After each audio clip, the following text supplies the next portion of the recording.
Part 12 में आप सबने देखा कि फ्रीजा फू से पूछता है कि आखिर ये गोकू ब्लैक कहाँ चला गया, और फिर हमें दिखाया जाता है कि फ्रीजा कहता है क्या होगा अगर मैं उसे जिंदा कर दूं, और फिर हमें दिखाया जाता है कि ज़ालामा ट्रंक से कहता है कि अब मैं जा रहा हूँ, मैंने उस शख्स को उस काम के लिए भेजा था पर पता नहीं उस आलसी ने वो काम किया भी होगा या नहीं। और फिर हमें दिखाया जाता है फ्यूचर ब्रोली जो अपनी demonic super Saiyan legendary form में होता है, और वो इवल एंजल्स की काफी बुरे तरीके से पिटाई लगा रहा होता है। और आखिर में हमें दिखाया जाता है वही मजाकिया ब्लैक फ्रीजा जो कहता है कि मुझे अब उस फ्रोस्ट डीमन को जिंदा करना होगा। और अब आगे तभी हमें दिखाया जाता है ग्रेनोला जो किसी प्लेनेट पे जा रहा होता है, और जैसे ही ग्रेनोला उस प्लेनेट पे पहुंचता है और हमें दिखाया जाता है कि वो वहाँ कुछ ढूंढने लगता है और उसे वो मिल जाता है। ग्रेनोला वहाँ पे ड्रैगन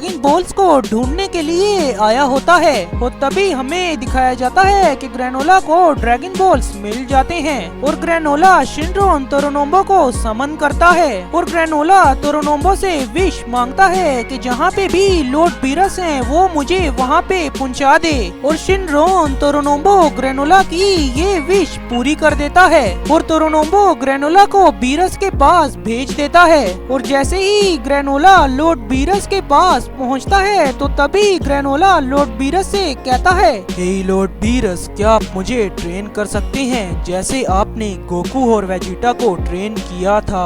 और तभी लॉर्ड बीरस ग्रेनोला से कहते हैं आखिर तुम बच्चे हो कौन, मैं तो तुम्हें जानता भी नहीं, और तुम गोकू और वेजिटा को आखिर कैसे जानते हो। हे वीस, क्या ये भी तुमने ही किया है? ऐसे ही मेरे प्लेनेट पे किसी अरे गहरे को मत लाया करो, क्या तुम्हें समझ आई वीस? और तभी वीस लॉर्ड बीरस से कहता है पर रुकिए रुकिए लॉर्ड बीरस, मेरी बात तो सुनिए, मैंने ऐसा कुछ भी नहीं किया, आप बिला वजह ही मेरे पे गुस्सा हो रहे हैं। हाँ मैं जानता हूँ मैं गोकू और वेजिटा को यहाँ पे लाया था, पर अगर मैं उन्हें यहाँ ना लाता तो अब तक हमारा यूनिवर्स तबाह हो चुका होता। गोकू और वेजिटा हो और सभी जी फाइटर्स की वजह से ही आज आप अपने पैरों पे खड़े हुए हैं माय लॉर्ड, नहीं तो कब के आप चले गए होते माय लॉर्ड। क्या आपको मेरी बात समझ में आ रही है? अब चलो ठीक है वीस, तुम्हारी बात मुझे समझ आ गई है, पर इसे तुम। मैंने कहा ना लॉर्ड बीरस, मैं नहीं लाया, मुझे थोड़ा टाइम दीजिए। और तभी हमें दिखाया जाता है कि वीस अपने स्टाफ में ग्रेनोला की हिस्ट्री देखता है, और तभी वीस को पता चलता है कि ग्रेनोला गोकू और वेजिटा से पहले भी भिड़ चुका है, पर अब ग्रेनोला गोकू और वेजिटा का दोस्त बन चुका है। और तभी वीस बताता है लॉर्ड बीरस को कि माय लॉर्ड ये काफी ज्यादा ताकतवर है गोकू और वेजिटा से भी। और तभी लॉर्ड बीरस कहते हैं चलो ठीक है विस। और तभी लॉर्ड बीरस ग्रेनोला से कहते हैं चलो ठीक है, मैं तुम्हें ट्रेनिंग दूंगा, पर तुम्हें पहले मेरे साथ फाइट करनी होगी। और फिर हमें दिखाया जाता है फ्रीजा। फ्रीजा एक प्लेनेट पे आया होता है, और वहाँ किसी बंकर में कोई एक शख्स बंद हुआ होता है, और फ्रीजा उसे छुड़वाने के लिए वहाँ पे आया होता है। और तभी फ्रीजा उस शख्स से कहता है तुम्हें देखे हुए काफी ज्यादा ही टाइम हो गया ना मेरे भाई। जी हाँ गाइस, आप सब बिल्कुल ठीक समझ रहे हैं, फ्रीजा अपने बड़े भाई कूलर को छुड़वाने के लिए आया होता है। और गाइस आप सबके क्या ही कहने, आपको पहले ही समझ चल जाती है कि ये बंदा आने वाला है। और पार्ट 6 में भी मैंने कहा था कि 2 कमाल के लेजेंड्स आने वाले हैं, तो एक लेजेंड को तो आप समझ गए थे, वो अल्ट्रा वेजिटो था, और दूसरा लेजेंड था गोकू ब्लैक। गोकू ब्लैक को तो आप नहीं गेस कर पाए थे, पर अल्ट्रा वेजिटो को आपने कर लिया था। और अगर दोस्तों आपको ऐसे ही मेरी वीडियोस में अपने कमेंट्स चाहिए, तो अगर फिर से ऐसी सिचुएशन बनी तो कमेंट्स जरूर से कर देना, चाहे तुक्का ही बैठ देना पर कर जरूर से देना। और अगर फिर से ऐसी सिचुएशन बनी तो क्या पता अगली वीडियो में आपका ही कमेंट आए। और तभी फ्रीजा कहता है सबसे पहले तो मुझे इसकी याददाश्त मिटानी होगी, और उसमें इवल गॉड्स और एंजल्स के खिलाफ नफरत भरनी होगी कि ये मेरी काफी ज्यादा मदद कर पाएगा फिर। और तभी फ्रीजा कूलर की याददाश्त को मिटा देता है। पर जैसे ही फ्रीजा के बड़े भाई कूलर की याददाश्त मिटती है तो फ्रीजा को अचानक से ही कुछ सेंस होता है कि कूलर की एनर्जी अचानक से ही बढ़ना शुरू हो जाती है और फ्रीजा ये चीज देख के काफी ज्यादा शॉक्ड हो जाता है और वो कहता है, आखिर इस कूलर ने अपनी एनर्जी अभी तक कैसे मेंटेन रखी हुई है। और फिर हमें दिखाया जाता है कि कूलर उस चेम्बर को तोड़ के बाहर आ जाता है और अपने भाई कूलर को देख के फ्रीजा काफी ज्यादा डर जाता है और वो कहता है, आखिर इस कूलर को कुछ याद भी है या नहीं? अगर इसे कुछ याद हुआ तो मैं तो काफी ज्यादा दिक्कत में आ जाऊंगा। और तभी कूलर कहता है, आखिर मैं यहाँ कैसे आ गया? मैं तो वो जंग लड़ रहा था उन इवल कोर्ट्स और एंजल्स के खिलाफ। और तभी कूलर फ्रीजा को देख के हंसता है और फ्रीजा तो आगे ही मजाकिया है तो फ्रीजा भी कूलर को देख के हंसता है। और तभी कूलर कहता है फ्रीजा से,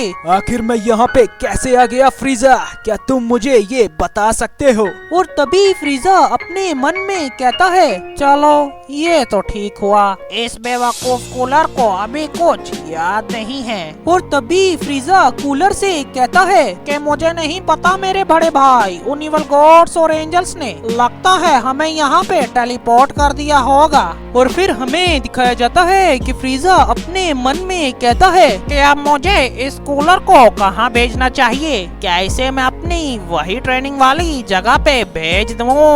वहाँ पे वैसे भी काफी ज्यादा लोग हैं कूलर को ट्रेन करने के लिए। और फिर हमें दिखाया जाता है कि फ्रीजा कूलर के नीचे एक पोर्टल खोलता है और वो कूलर को अपनी एक्टिंग दिखाता है और वो कहता है, अरे ये कैसे हो गया?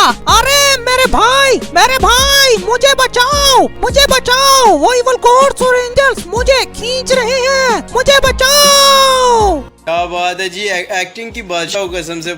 और फिर हमें दिखाया जाता है कि फ्रीजा कूलर को उस पोर्टल के अंदर गिरा देता है और कूलर उस पोर्टल के अंदर जाके कहता है, आखिर मैं ये कहाँ आ गया? आखिर उन इवल गॉड्स और एंजल्स ने हमारे साथ ये कैसी गंदी चाल चली है? और आखिर मेरा भाई फ्रीजा कहाँ चला गया? और फिर हमें दिखाया जाता है फ्रीजा ऊपर खड़ा हुआ हंस रहा होता है और तभी फ्रीजा कहता है, ओह अपने भाई को बेवकूफ बनाने का एक अलग ही मजा आता है। चलो ठीक ही हुआ, अब वो वहाँ पे जाके ट्रेनिंग कर सकता है उस डिमोनिक चेम्बर में जिसे खास मेरे लिए बनाया गया था उन इवल गॉड्स और एंजल्स ने।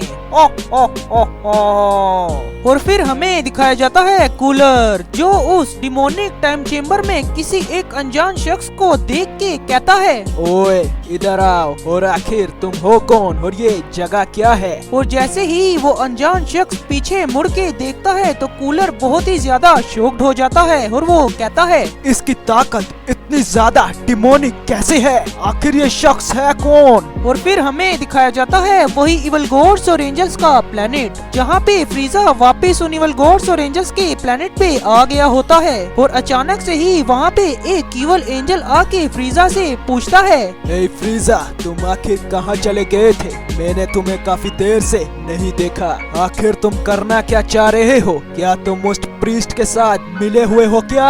और फिर हमें दिखाया जाता है ग्रैंड प्रीस्ट का जुड़वा भाई लूसीफ और उसके साथ होते हैं दो अपर लेवल के एंजल्स। और तभी लूसी बुलाता है कुछ इवल एंजल्स को और वो कहता है उनसे, मुझे उस सैयन का डीएनए और मदर ऑफ ऑल एंजल का भी डीएनए ला के दो जो मैंने तुमसे मंगवाया था, जल्दी लाओ। और तभी उनमें से एक इवल एंजल गोकू का डीएनए ला के लूसिफ को देता है और दूसरा evil angel mother of all angel का डीएनए लूसिफ को ला के देता है। और हमें दिखाया जाता है कि लूसिफ और वो अपर लेवल के एंजल्स एक रिचुअल शुरू करते हैं गोकू और मदर ऑफ ऑल एंजल के डीएनए के साथ। और फिर हमें दिखाया जाता है मोरो जो वहाँ पे नीचे पड़ा हुआ होता है और अचानक से ही मोरो को होश आता है और वो उन इवल इविल गॉड्स और एंजल्स को देख के काफी ज्यादा घबरा जाता है और वो वहाँ से भागने की कोशिश करता है, पर वो इविल गॉड्स और एंजल्स मोरो को फ्यूचर ब्रोली के बंकर में फेंक देते हैं। तो दोस्तों आप सब तो जानते ही हैं कि फ्यूचर ब्रोली कितना ज्यादा खतरनाक है। उसने तो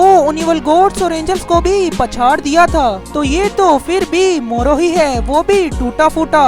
अब तो ऊपर वाला ही जानता है कि मोरो के साथ क्या होने वाला है। और दोस्तों फिर हमें दिखाया जाता है फ्यूचर ब्रोली, जिसे चेन्स में बंद किया होता है, और फ्यूचर ब्रोली अभी भी बेहोश हुआ होता है। और मोरो को जब फ्यूचर ब्रोली के बंकर में फेंका जाता है तो अचानक से ही लूसिफ काफी ज्यादा गुस्सा हो जाता है और वो कहता है उन इविल गॉड्स और एंजल से, जल्दी करो बेवकूफो, उस मोरो को वापस लेके आओ। मुझे उस मोरो की काफी ज्यादा जरूरत है, इससे पहले कि वो पागल ब्रोली मोरो को मार डाले। तो आखिर लूसिफ मोरो को क्यों बुला रहा है? आखिर लूसिफ के मन में कैसा अजीब सा प्लान चल रहा है? और कूलर ने किस शख्स को देख लिया था जिससे वो काफी ज्यादा डर गया था? और वो अनजान शख्स उस डिमोनिक टाइम चेम्बर में क्या कर रहा है? आखिर वो अनजान शख्स है कौन? तो दोस्तों आप सबको इन सारे सवालों के जवाब बहुत जल्द ही मिलेंगे। तो दोस्तों आज की वीडियो में बस इतना ही। अगर आप सबको पार्ट 13 पसंद आया है तो मेरी वीडियो को लाइक और चैनल को सब्सक्राइब जरूर से कर देना। इस वीडियो पे कमेंट्स भी भर भर के कर देना और पार्ट 13 को अपने फ्रेंड्स के साथ दबा के शेयर भी जरूर से कर देना। मैं मिलूंगा आपसे अगली वीडियो में, तब तक के लिए बाय।